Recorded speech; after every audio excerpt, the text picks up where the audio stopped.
vibeBooks presents Oliver Twist, Chapter 2 by Charles Dickens. Chapter 2 treats of Oliver Twist's growth, education, and board. For the next 8 or 10 months, Oliver was the victim of a systematic course of treachery and deception. He was brought up by hand. The hungry and destitute situation of the infant orphan was duly reported by the workhouse authorities to the parish authorities. The parish authorities inquired with dignity of the workhouse authorities whether there was no female then domiciled in the house who was in a situation to impart to Oliver Twist the consolation and nourishment of which he stood in need. The workhouse authorities replied with humility that there was not. Upon this, the parish authorities magnanimously and humanely resolved that Oliver should be farmed, or, in other words, that he should be dispatched to a branch workhouse some 3 miles off, where 20 or 30 other juvenile offenders against the poor laws rolled about the floor all day without the inconvenience of too much food or too much clothing, under the parental superintendence of an elderly female, who received the culprits at and for the consideration of 7d. halfpenny per small head per week. 7d. half a penny's worth per week is a good round diet for a child. A great deal may be got for 7d. half a penny, quite enough to overload its stomach and make it uncomfortable. The elderly female was a woman of wisdom and experience. She knew what was good for children, and she had a very accurate perception of what was good for herself. So she appropriated the greater part of the weekly stipend to her own use, and consigned the rising parochial generation to even a shorter allowance than was originally provided for them, thereby finding in the lowest depth a deeper still, and proving herself a very great experimental philosopher. Everybody knows the story of another experimental philosopher who had a great theory about a horse being able to live without eating, and who demonstrated it so well that he had got his own horse down to a straw a day, and would unquestionably have rendered him a very spirited and rampacious animal on nothing at all, if he had not died 24 hours before he was to have had his first comfortable bait of air.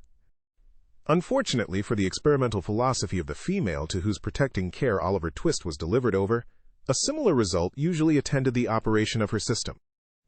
For at the very moment when the child had contrived to exist upon the smallest possible portion of the weakest possible food, it did perversely happen, in 8.5 cases out of 10, either that it sickened from want and cold, or fell into the fire from neglect, or got half smothered by accident, in any one of which cases the miserable little being was usually summoned into another world, and there gathered to the fathers it had never known in this. Occasionally, when there was some more than usually interesting inquest upon a parish child who had been overlooked in turning up a bedstead, or inadvertently scalded to death when there happened to be a washing, though the latter accident was very scarce, anything approaching to a washing being of rare occurrence in the farm, the jury would take it into their heads to ask troublesome questions, or the parishioners would rebelliously affix their signatures to a remonstrance.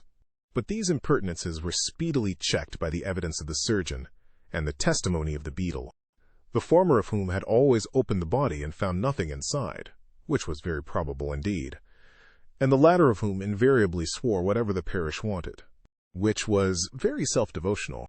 Besides, the board made periodical pilgrimages to the farm, and always sent the beadle the day before to say they were going. The children were neat and clean to behold when they went, and what more would the people have? It cannot be expected that this system of farming would produce any very extraordinary or luxuriant crop.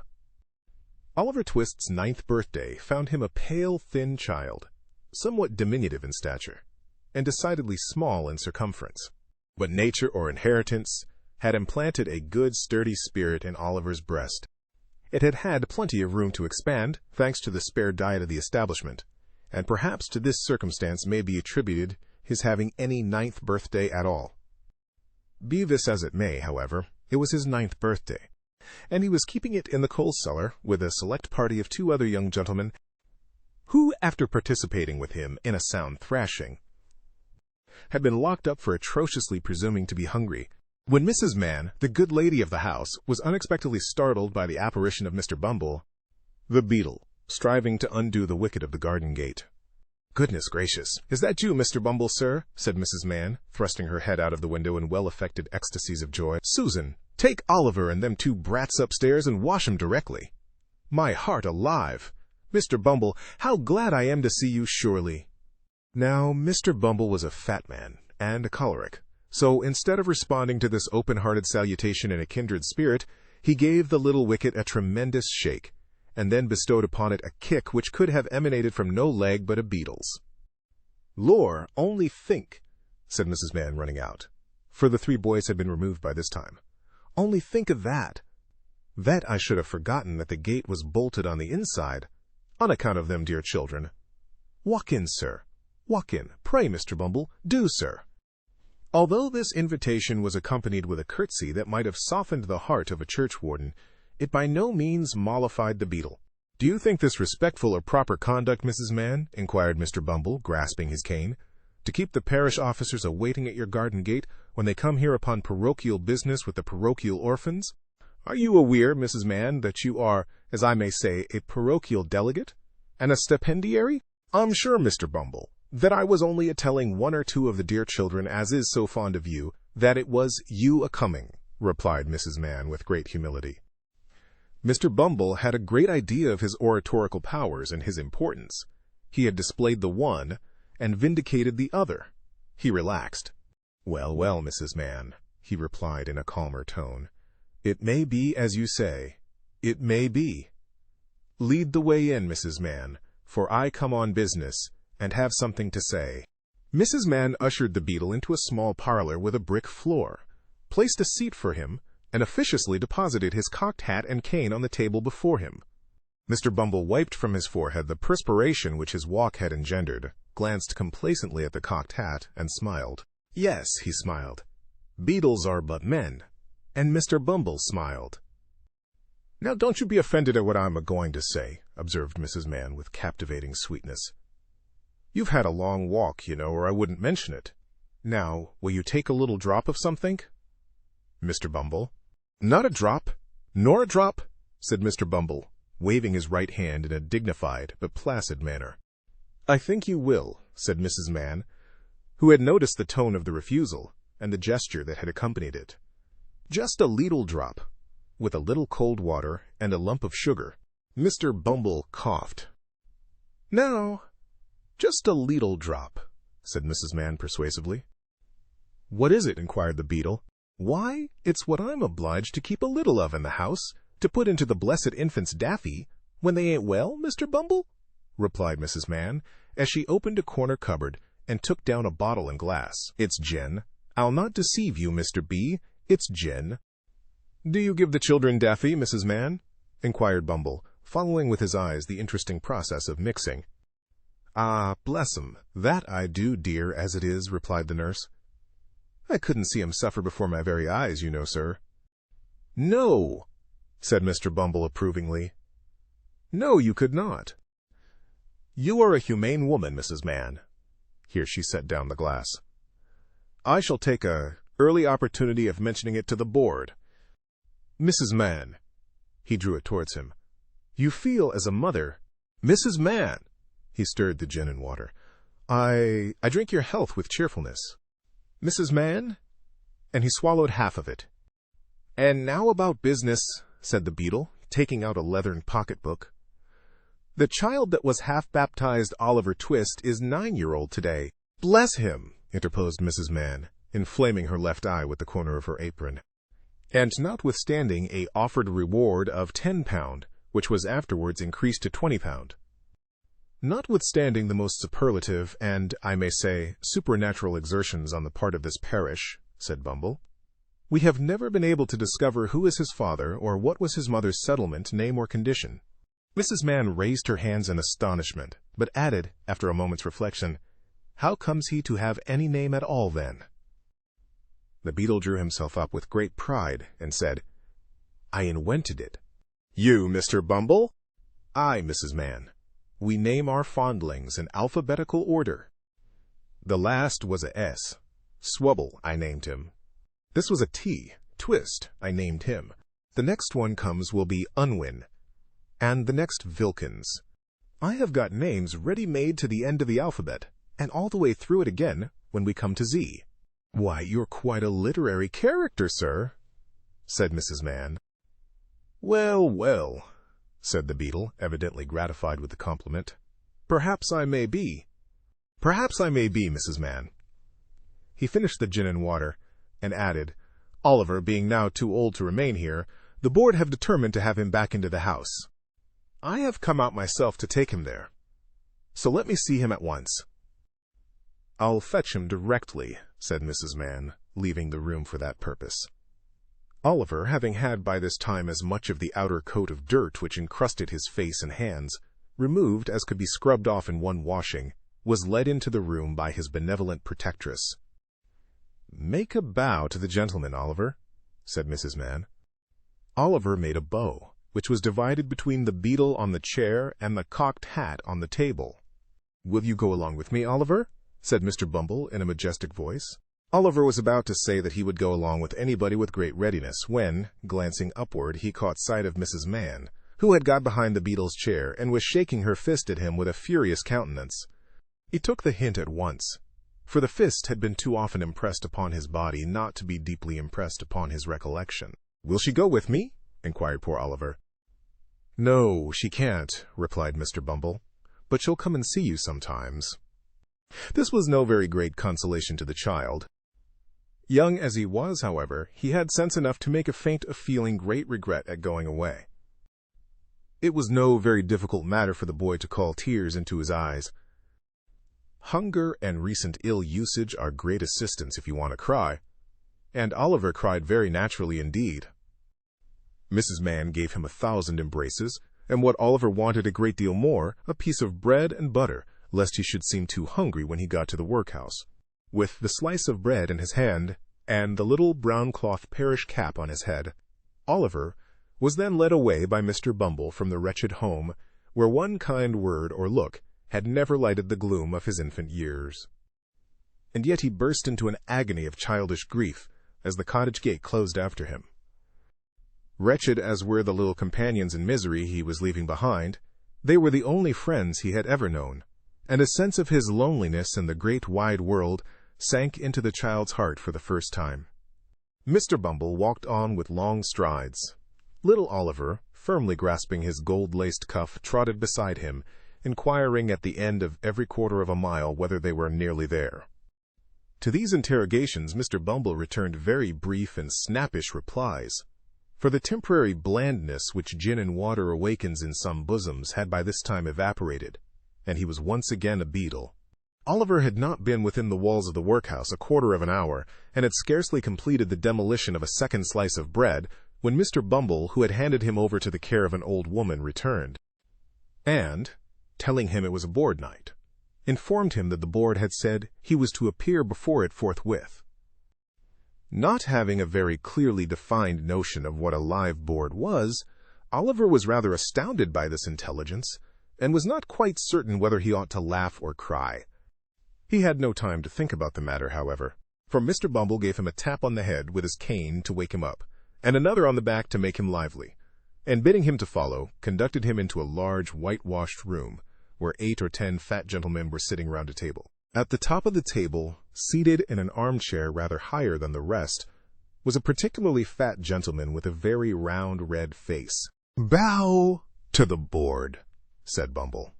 Oliver brushed away 2 or 3 tears that were lingering in his eyes, and seeing no board but the table, fortunately bowed to that. "What's your name, boy?" said the gentleman in the high chair. Oliver was frightened at the sight of so many gentlemen, which made him tremble, and the beetle gave him another tap behind, which made him cry. These 2 causes made him answer in a very low and hesitating voice, whereupon a gentleman in a white waistcoat said he was a fool, which was a capital way of raising his spirits, and putting him quite at his ease. "Boy," said the gentleman in the high chair, "listen to me. You know you're an orphan, I suppose." "What's that, sir?" inquired poor Oliver. "The boy is a fool. I thought he was," said the gentleman in the white waistcoat. "Hush," said the gentleman who had spoken first. "You know you've got no father or mother, and that you were brought up by the parish, don't you?" "Yes, sir," replied Oliver, weeping bitterly. "What are you crying for? inquired the gentleman in the white waistcoat. And to be sure, it was very extraordinary. What could the boy be crying for? I hope you say your prayers every night, said another gentleman in a gruff voice, and pray for the people who feed you and take care of you like a Christian. Yes, sir, stammered the boy.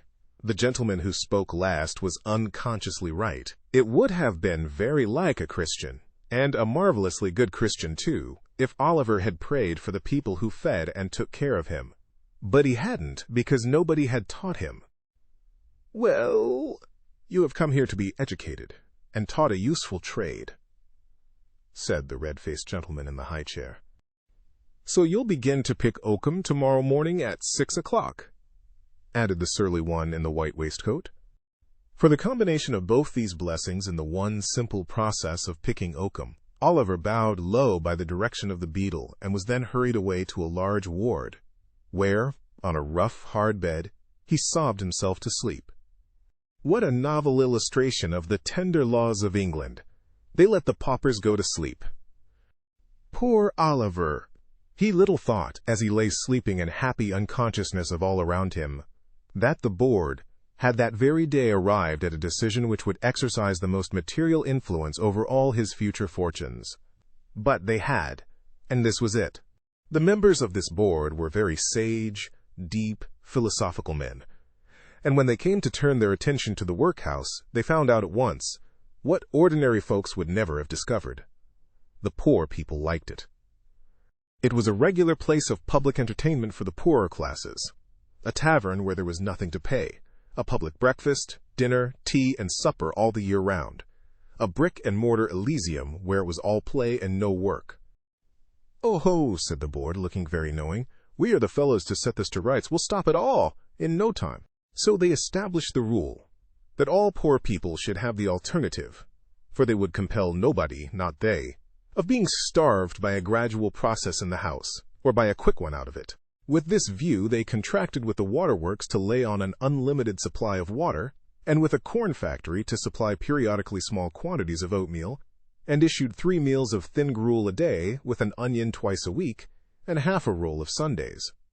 They made a great many other wise and humane regulations having reference to the ladies, which it is not necessary to repeat, kindly undertook to divorce poor married people, in consequence of the great expense of a suit and doctors, commons, and, instead of compelling a man to support his family, as they had theretofore done, took his family away from him, and made him a bachelor. There is no saying how many applicants for relief under these last two heads might have started up in all classes of society, if it had not been coupled with the workhouse. But the board were long-headed men, and had provided for this difficulty. The relief was inseparable from the workhouse and the gruel, and that frightened people.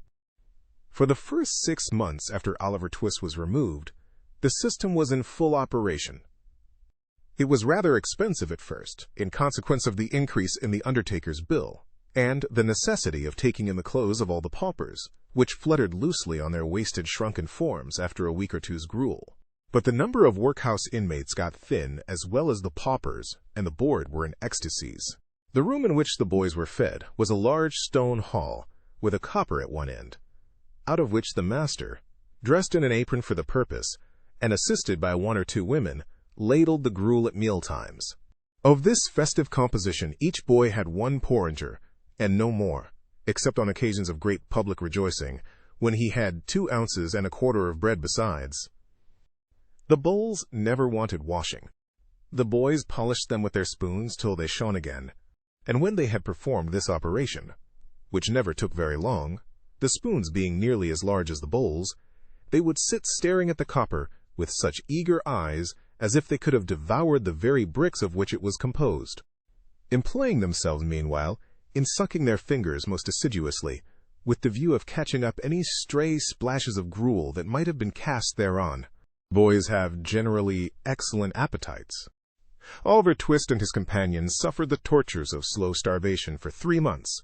At last they got so voracious and wild with hunger that one boy, who was tall for his age, and hadn't been used to that sort of thing, for his father had kept a small cook-shop, hinted darkly to his companions that, unless he had another basin of gruel per diem, he was afraid he might some night happen to eat the boy who slept next him, who happened to be a weakly youth of tender age.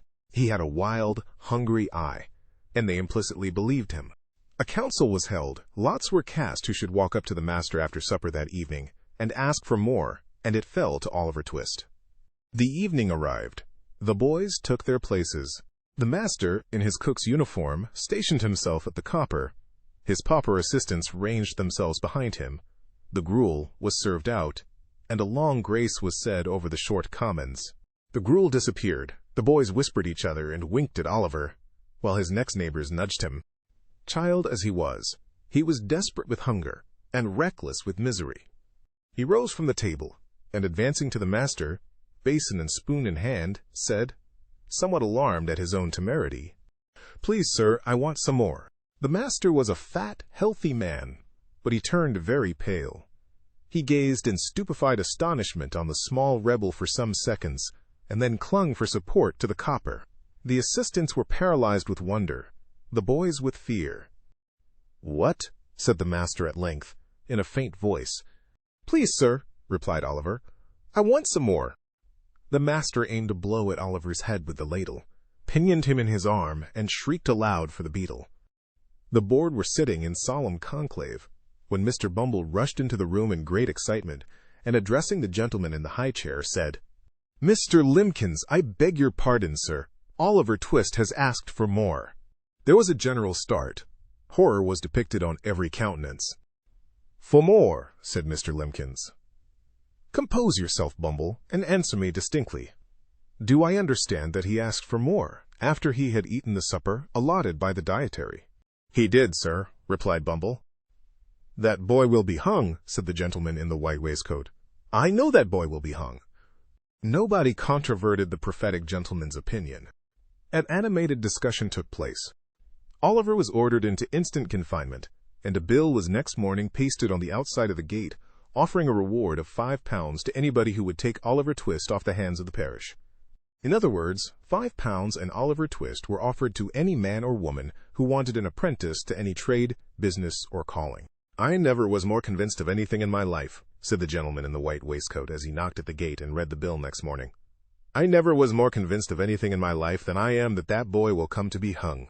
As I purpose to show in the sequel whether the white waistcoated gentleman was right or not, I should perhaps mar the interest of this narrative, supposing it to possess any at all, if I ventured to hint just yet whether the life of Oliver Twist had this violent termination or no. Thank you for tuning in to vibeBooks. We hope you enjoyed this journey. Please consider liking, commenting, and subscribing to our channel. Check out our playlist or explore vibeBooks for more classic stories. Until next time, happy listening.